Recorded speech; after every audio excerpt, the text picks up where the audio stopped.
Podcast Dimansa sedang mengadakan podcast Sang Inspirator. Nah, sahabat Dimansa, hari ini kita sedang kedatangan tamu sangat istimewa nih, yaitu ada Bapak Susilo, Dr. Andes Susilo MP Fisik, Wakil Kepala Bidang Kurikulum Akademik. Lalu ada Bapak Adi Sekrijal SPDI, Wakil Kepala Bidang Humas, dan ada Bapak Tata Musfareza SPD, ya, Wakil Bidang Kesiswaan. Nah, kepada bapak-bapak sekalian, halo, assalamualaikum bapak-bapak, apa kabar semuanya? Waalaikumsalam. Baik. Nah, bapak-bapak semua, kita pada masa kini sedang menjadi tren masalah, yaitu masalah media sosial nih bapak-bapak. Maka dari sini kita perlu mempelajari apa itu media sosial dan apa itu dampak-dampaknya untuk kita semua. Nah, maka dari itu saya ingin bertanya tentang media sosial itu. Nah, untuk yang pertama, untuk kepada Bapak Ade, sebelum kita jawab pembahasan ini kan, menurut Bapak apa sebenarnya yang dimaksud dengan media sosial itu? Baik, terima kasih. Assalamualaikum warahmatullahi wabarakatuh. Terima kasih kepada Adi. Media sosial itu adalah sebuah platform digital yang memungkinkan penggunanya untuk saling berinteraksi, kemudian berbagi konten dalam jaringan media internet. Salah satunya contohnya misalnya Facebook, kemudian Instagram, kemudian ada TikTok. Jadi media sosial ini adalah platform digital yang memungkinkan kita penggunanya saling berinteraksi dan berbagi konten dalam jaringan sosial, dalam jaringan internet. Nah, lanjut saja ke selanjutnya Pak. Nah, untuk yang pertama kita tanyakan kepada Bapak Susilo, bagaimana pandangan Bapak saat melihat peran media sosial dalam dunia pendidikan saat ini Pak? Terima kasih atas pertanyaannya. Bagaimana peran media sosial dalam pendidikan? Oke lah.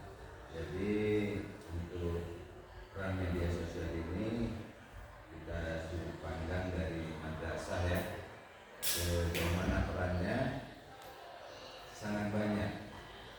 Terutama media sosial itu adalah platform digital tadi yang sudah diterangkan Pak Ade, yang di situ terjadi komunikasi, menyampaikan informasi. Kalau di dalam dunia pendidikan kita kecilkan sudut pandangnya di dunia madrasah kita ini, kita bisa menyampaikan apa yang kita lakukan di madrasah ini tanpa harus komunikasi langsung dengan subjek yang ingin mendapat berita. Dapat kita komunikasikan melalui jaringan sosial, Instagram, kemudian Facebook. Jadi kita bisa menyebarkan konten di sana dan menyampaikan informasi tentang keberadaan kita. Apakah yang menjadi keunggulan kita dan bagaimana proses pendidikan di madrasah kita itu. Jadi si penerima informasi ini enggak harus langsung datangi ke madrasah kita, tapi dia bisa melihat dari rumah saja. Ya, Pak. Jadi sebenarnya untuk media sosial ini sebenarnya jika digunakan dengan orang yang memang bijaksana atau bagus dalam menggunakannya, maka akan menghasilkan informasi. Nah, untuk Bapak Pak Tata Musfareza, pertanyaannya sama. Bagaimana pandangan Bapak saat melihat peran media sosial dan dunia pendidikan ini? Baik, assalamualaikum warahmatullahi wabarakatuh. Waalaikumsalam.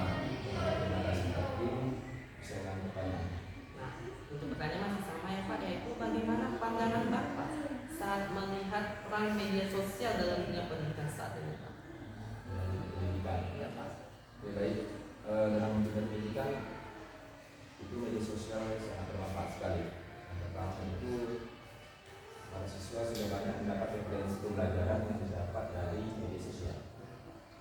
Dan kemudian para siswa ini sekarang bisa melatih komunikasi yang baik dalam hal membuat konten,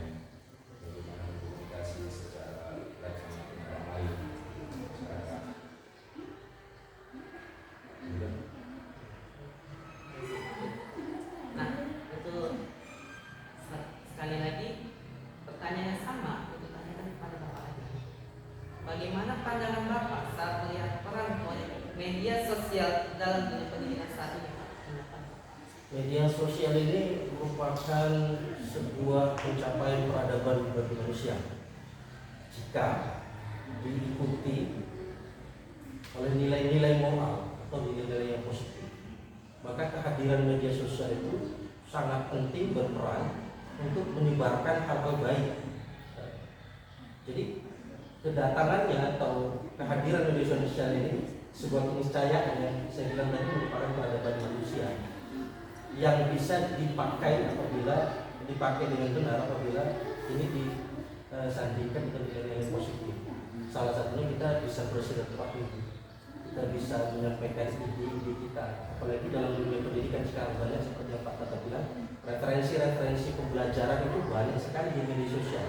Seandainya bagi para pelajar, siswa memanfaatkan media sosial ini dengan baik, maka sangat banyak kemungkinan kita untuk mendapatkan pembelajaran bahkan di luar kelas. Seperti itu.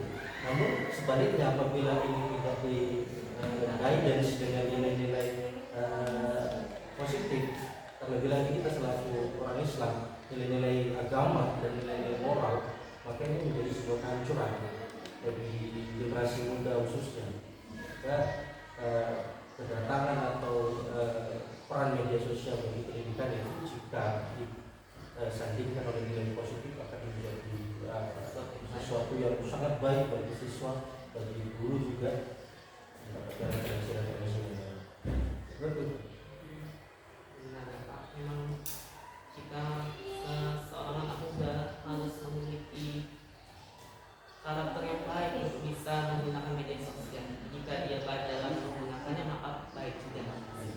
Tapi sebaliknya jika guru juga pasti akan sulit juga. Oke Pak, pertanyaan kepada Bapak Susilo. Menurut Bapak, apa saja tantangan yang dihadapi pendidik dan siswa ketika menggunakan media sosial untuk tujuan pendidikan?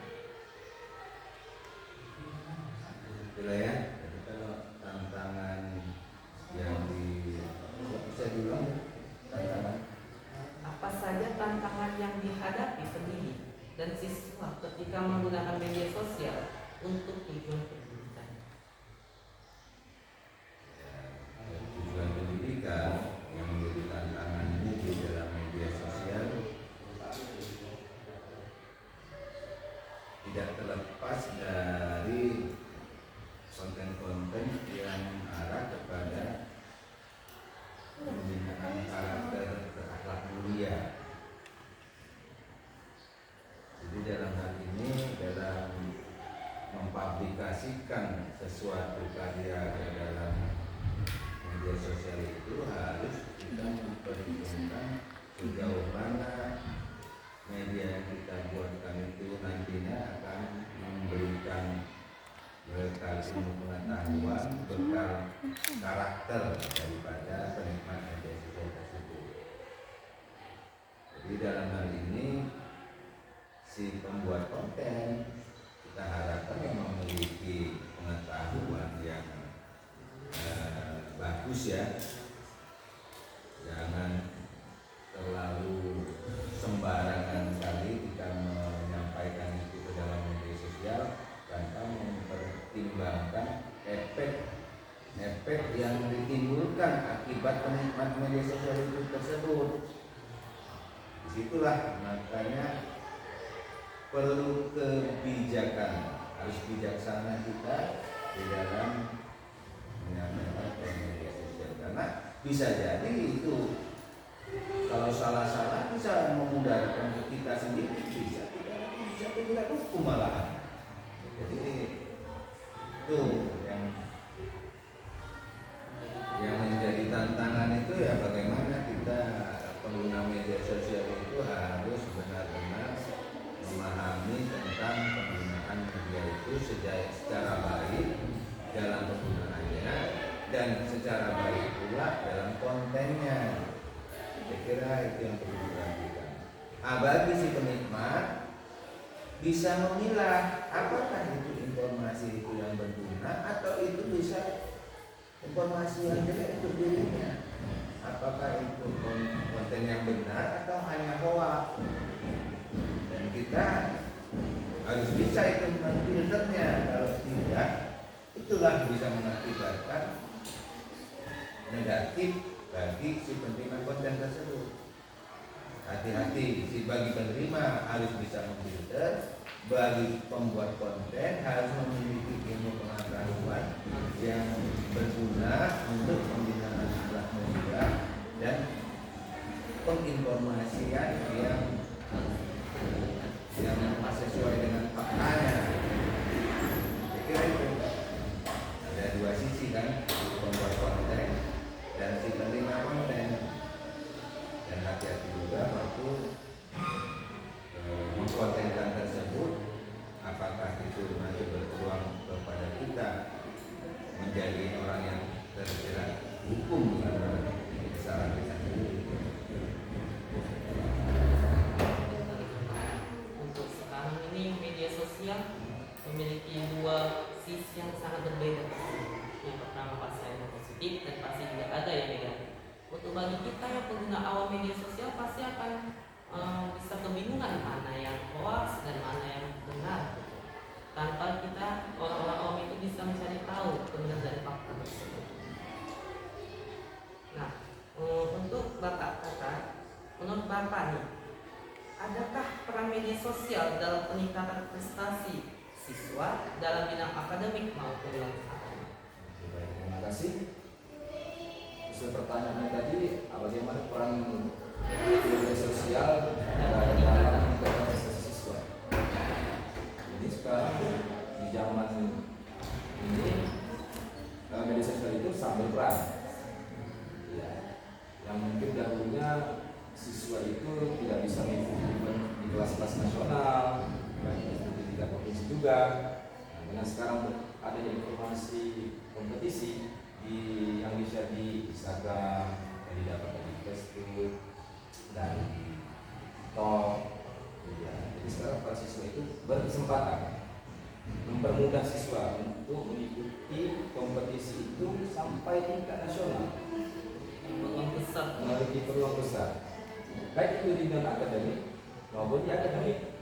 Nah, jadi para siswa sekarang mudah untuk meraih prestasi dan informasi kompetisinya itu mudah didapat.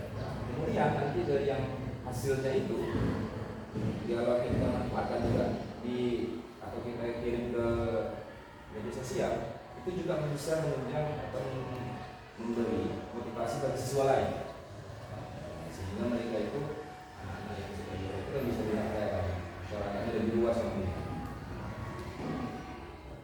Media sosial ini kalau memang pendidiknya atau murid yang menggunakan dengan sebaik-baiknya pasti mudah untuk mendapatkan informasi tentang lomba-lomba untuk peningkatannya yang juga pasti. Iya, sekarang kalau dulu zaman saya sekolah untuk tingkat kabupatennya informasi susah. Nah, kalau sekarang ini kayaknya seperti siswa sekarang event nasional mudah mengikutinya. Karena kalau sekarang ini kan Pak, informasi kalau kita telat mendapatkan itu pasti akan bisa kita lihat dari handphone, karena sudah mudah untuk mendapatkan sebuah informasi dari sebuah media sosial ini. Iya. Berbeda dengan dulu ya Pak. Kalau dulu kan Pak, kita kalau sudah ketinggalan informasi, untuk mendapatkan informasi itu semakin Iya. Siswa zaman dulu jarang untuk dapat kesempatan untuk berkomunikasi maupun nasional. Kampung aja. Dan itu semua sudah berubah ketika ada peran media sosial. Nah, untuk selanjutnya kepada Pak Ade, bagaimana pendidik bisa mengajarkan etika dan keamanan dalam menggunakan media sosial pada siswa, serta bagaimana melindungi siswa dari informasi palsu atau konten media sosial ini, Pak? Iya. Jadi kita bangsa Indonesia itu merupakan pengguna media sosial tertinggi di dunia. Dan di dalamnya itu ada pelajar, penggunanya itu ada pelajar. Kita tahu di Indonesia ini rata-rata pengguna media sosial yang termasuk pelajar itu menggunakan media sosial lebih dari 3 jam. Itu waktu yang melebihi batas kewajaran penggunaan media sosial yang dikeluarkan oleh dunia yang rata-rata penggunaan wajar media sosial itu 2 jam. Jadi kita pemakaian itu sudah lebih 2 jam, bahkan lebih batas maksimal penggunaan media sosial. Artinya apa? Ini bisa mengakibatkan tadi seperti yang tadi kita sampaikan, mengakibatkan negatif bagi kita pengguna, salah satunya kurang tidur, mengurangi waktu belajar jika digunakan tidak baik.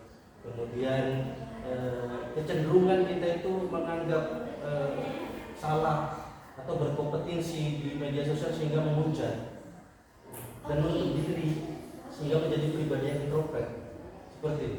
Jadi media sosial ini harus digunakan dengan etika, harus ada etika penggunaan media sosial. Jadi para pengguna media sosial, salah satunya pelajar kita juga, guru ataupun siswa harus memperhatikan etika penggunaan media sosial. Kalau dalam hal ini saya bisa share ada 3 etika yang paling tidak digunakan para atau dilihat para pengguna media sosial. Yang pertama, berkatalah jujur dan apa adanya, jangan dibuat-buat. Artinya tidak ada kepalsuan dari kita, sehingga apa yang kita sampaikan itu jujur. Kebanyakan kita sekarang menutupi jati diri kita dengan agar terlihat bagus, terlihat keren, terlihat padahal pada kenyataan tidak seperti itu. Kemudian bagi pengguna media sosial, tolong bagilah atau share hal yang bermanfaat. Jadi ketika dilihat oleh pengguna itu menjadi referensi baik. Kemudian yang ketiga, jalin hubungan yang baik antara pengguna media sosial agar kita dapat kepercayaan kepada pengguna sosial di media sosial yang lain. Artinya apa? Jangan kita menjadi netizen yang selalu hujat, membuli. Ini ketika orang bagus berprestasi kemudian di share dalam media sosial, kita menjadi orang yang justru netizen yang menghujat, haters.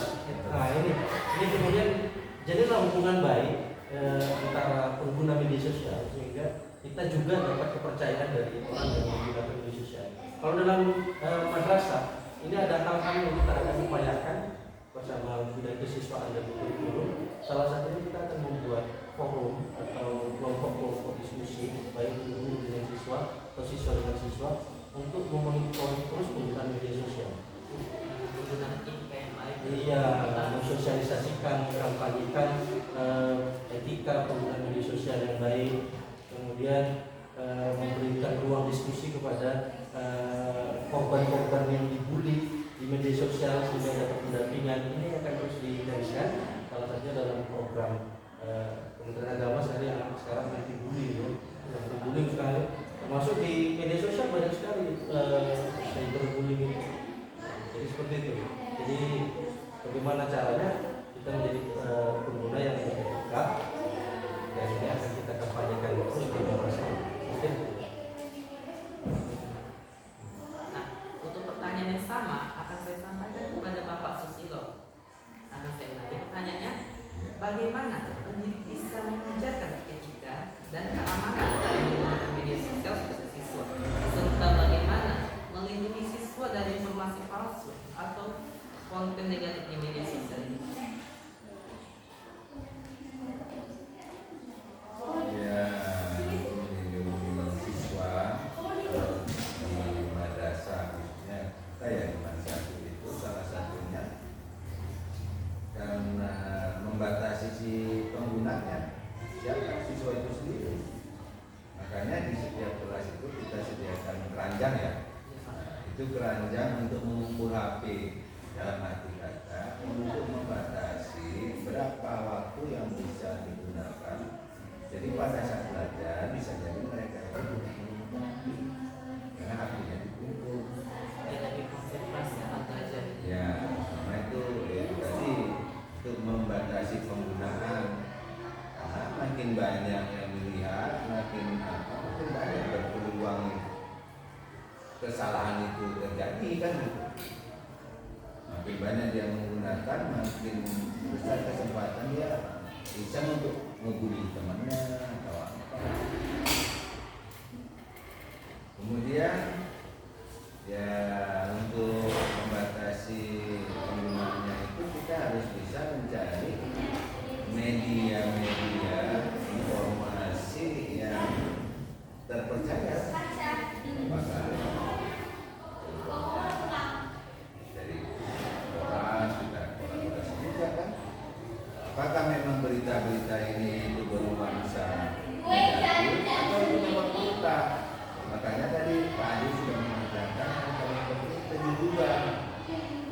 samping itu juga ya walaupun itu harus akuntabel, harus terukur, itu biasanya hati dan nurani manusia itu entah bagaimana memiliki ini bahwasanya ini nggak benar nih gitu. Kalau untuk yang terukurnya ya kita pilih media sosial yang lain yang terpercaya, yang berita-berita itu sudah terpercaya, termasuk juga misalnya berita-berita dari televisi ya kan? Untuk pembandingnya supaya kita jangan melihat informasi kayak itu aja yang paling betul gitu, harus ada pembandingnya juga. Atau bisa kita diskusi sama teman, apa sama guru, apa sama orang tua, gimana ya saya dengan berita begini gimana ya, jadi kan di situ ada share, tukar pendapat begitu, apakah itu kira-kira hoax atau itu memang benar gitu. Itulah trik-trik yang harus diperhatikan agar penggunaan sosial itu baik di penggunaannya itu, terutama kita ini siswa ini agak sedikit diatur lah penggunaannya supaya pembatasan penggunaan HP-nya, walaupun kita benarkan ini siswa kita membawa HP tapi tidak sebebas luar biasa. Ada batasan juga, ada hal-hal kapan dia itu kita arahkan supaya tidak menggunakan HP dan kapan mereka harus semuanya menggunakan HP. Ya kalau ujian tuh tidak ada, semua orang menggunakan HP karena tapi apakah sejak lahirnya itu tidak juga waktu belajar ini jam ini kita tidak menggunakan HP kumpul gitu. Berarti mereka tidak memegang HP pada saat proses belajar. Media sosial ini perlu diajarkan etika untuk generasi pada masa kini. Kan kita juga mengetahui bahwa memang benar anak muda saat ini kan susah membedakan mana yang fakta dan mana yang opini dan mana juga yang hoax. Maka dari itu pentingnya untuk siswa itu untuk bisa mencari kebenaran dari informasi tersebut agar mendapatkan sesuatu yang memang dari berita itu benar-benar dari fakta yang sebenarnya. Untuk menghindari apa? Karena sekarang ini kan pasti di komentar media sosial itu banyak sekali yang terkadang bullying, ada juga yang saling fitnah, lalu ada juga yang saling nyindir. Itu kan salah satu diajarkan etikanya itu perlu perlindungan. Makanya perlindungan itu diperlukan untuk anak-anak muda pada saat ini. Seperti ada pendamping, ini seseorang pendamping seperti orang tua, agar mengajarkan anak itu untuk menjadi seseorang yang bisa berkarakter dan tidak melakukan hal yang buruk tentunya. Nah, untuk Bapak siswa ya Pak, menurut Bapak, bagaimana masa depan media sosial dalam dunia pendidikan? Apakah Bapak melihat ada kebutuhan untuk regulasi khusus terkait penggunaan media sosial dalam pendidikan ini, Pak? Ya, tadi sudah saya katakan, memang media sosial ini sangat penting sebenarnya, terutama bagi suatu lembaga pendidikan. Contoh Rahman satu lembaga pendidikan. Dengan media sosial itu informasi itu bisa kita sampaikan melalui media sosial dan informasi itu bisa diterima di seluruh lapisan masyarakat tanpa dia harus sibuk-sibuk datang ke madrasah ini. Contoh kalau nanti mau PPDB, tengok di webnya kelihatan udah mulai PPDB apa aja syaratnya. Nggak mesti datang baca ya kalau orangnya dekat yang mendaftar, kalau orangnya di luar provinsi, karena kita sudah ada begitu kayak dari luar provinsi